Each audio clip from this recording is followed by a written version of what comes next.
What's up, Celtics Nation? Before we dive into today's breaking news, there's no way I could start this show without giving a massive shout out to all of you out there celebrating 617 Day. This is more than just a number for folks around Boston. This is a day that brings back some of the best memories for Celtics fans.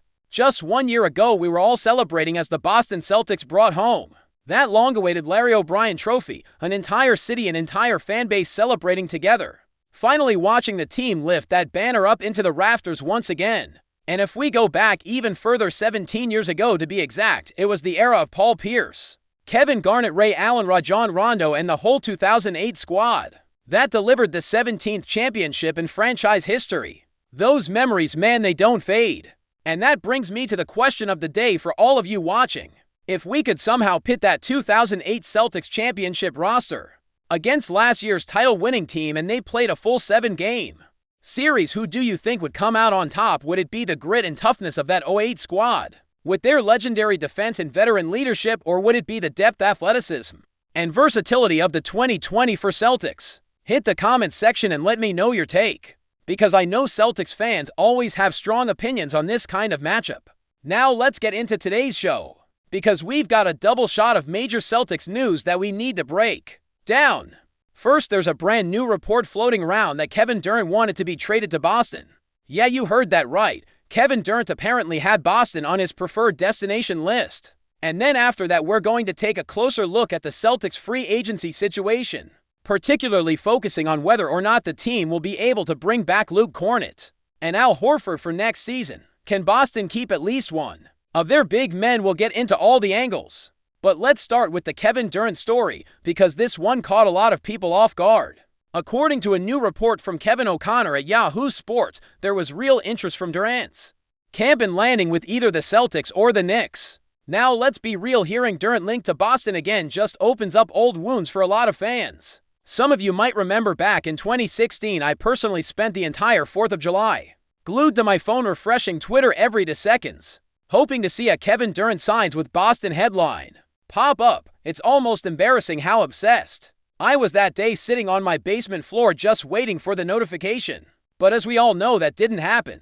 The Warriors swooped in with their Hamptons 5-pitch and KD took his talents to Golden State, collecting the championships along the way. Fast forward to a couple of years ago, back in 2022, there were even more serious talks about the Celtics making a move for Durant. Reports surfaced saying Brad Stevens was willing to part with both Jaylen Brown and Derek White in a deal to bring KD to Boston.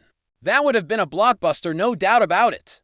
But the Brooklyn Nets shut it down, said no to the package, and Durant stayed put at the time. Looking back now, you could argue Brooklyn should have taken that deal, considering how things eventually played out.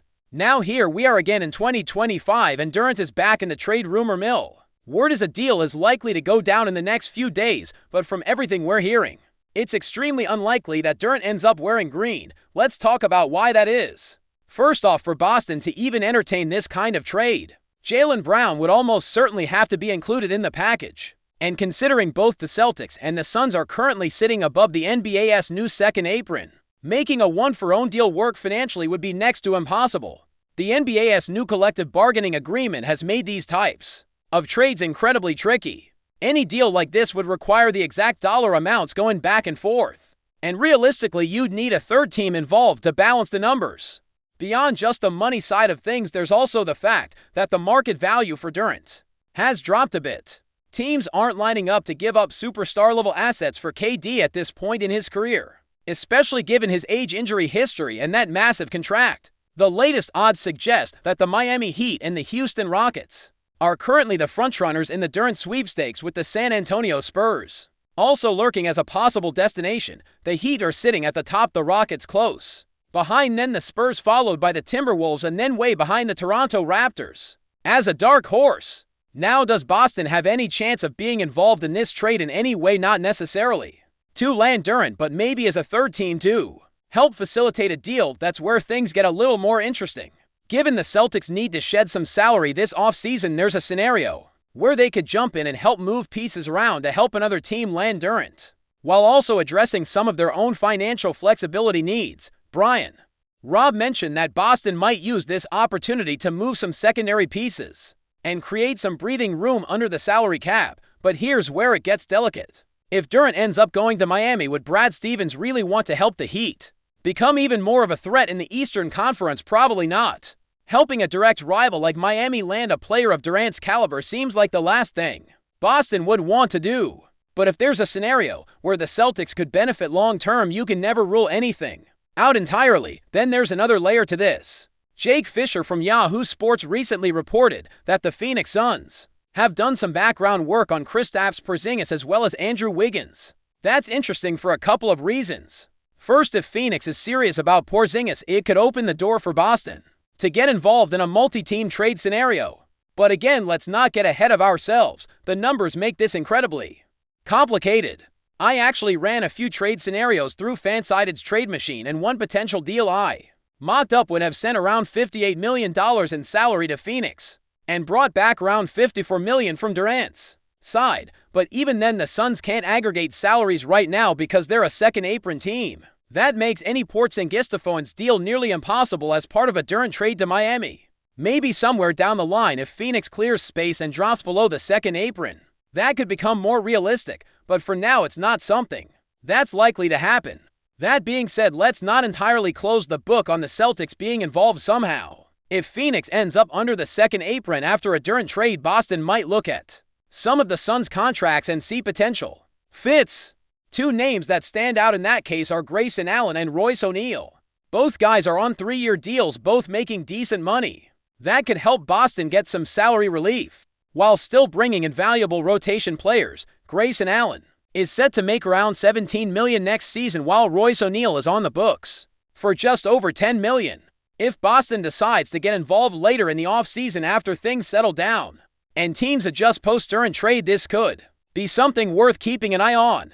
But let's pivot now to something that hits even closer to home: free agency and the futures of Luke Kornet and Al Horford, to key role players from last season's championship run. Both now unrestricted free agents, both with uncertain futures. In Boston, Michael Scotto from Hoopshype recently dropped a report touching on this exact topic, and it's got Celtics fans talking. Starting with Al Horford, it seems that several high-level playoff contenders are keeping a close watch on him, just in case he decides to leave Boston. Now here's the thing: with Jason Tatum expected to miss significant time next season, the Celtics are already bracing for a bit of a step back, both on the court and financially. They're in a tight spot with their salary cap situation, and that could impact what they're able to offer Horford moving forward.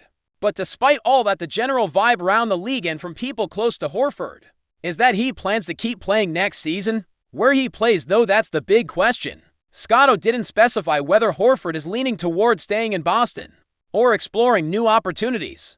And honestly, from where I'm sitting, I just can't imagine Al wearing another jersey. At this stage of his career, the guy's resume is already stamped. Two-time NCAA champion at Florida, multiple NBA All-Star appearances, and now finally an NBA champion with the Celtics. What more does he really need to prove? But then again, I'm not Al Horford. If he feels like there's still unfinished business or new challenges out there, he's earned the right to chase whatever he wants. That said, I truly believe Horford's heart is in Boston.